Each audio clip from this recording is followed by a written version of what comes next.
सैयद सकीर अब्दुल्ला शाह बादशाह जने पुजंदो वकील या नात बुदा ओ जेको खट ते माण्हू खणी आओ भाऊ वारा पो जेको मुझे ॾाॾे तकबीर चई त मरियो हाणे ओ माण्हू त खणी आया चयो जे अब्दुल कादर मुझे पीरन जे पीर के साईं माण्हू मरियो आ इन जनाज़े नमाज पढ़ा पर मौला बख्श के त जेरो खणी आया मौला बख्श के जेरो खणी आया जे मला पीरन जे पीर पुछा कई मौला बख्श जो भाव चाचो काज़े अचो यो तई ची नमाज पढ़ाया पढ़ाया पढ़ाया उनके चयो हा हा पीरन जे पीर दिल बर दस्तगीर चयो अल्लाह अकबर इस्राईल अलैहिस्सलाम लही आयो रूह कब्ज़ कयूं हलियो वियो पीरन जे पीर चयो सलाम अलैकुम व रहमतुल्लाह सलाम अलैकुम व रहमत ट्रिप पिया जन ठठोलियो पिया कने तवा के गैब कोने ओ तवा के इल्म कोने तवा छाजा वली ची पर यक मजाक न कयो मु नमाज पढ़ाया ची जेरो आ ची बराबर अवल जेरो हो जन मु तकबीर हई त रूह कब्ज़ थियो मौला बख्शियो पुजियो पंहिंजे रब के छा बुधाया शान तो के पंहिंजे मुर्शिद पीर जो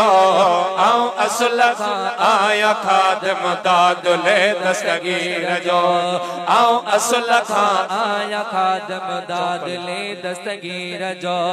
एक दिहाड़े चल तो माण्हुन गाल ही दिल में गणी गाल दिया दिल में गणी खटत माण्हू खे सुमार आया रहे बरबट खणी आया रहे बरबट खणी है पढ़ो जनाज़ो जल्द साईं हिन असां जे वीर जो आऊं असुल आया खादम दादुले दस्तगीर जो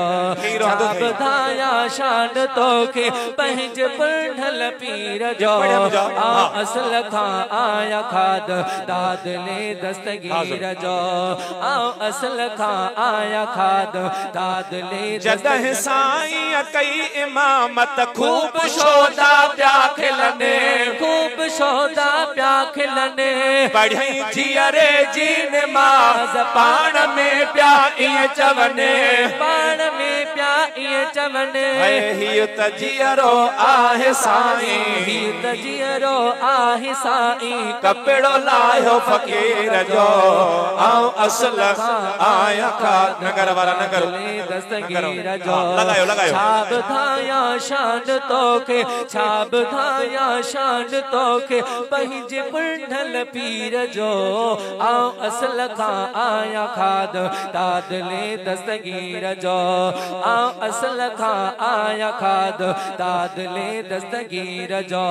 हो बराबर जियरो अध में हाणे ज़िंदह कोन आ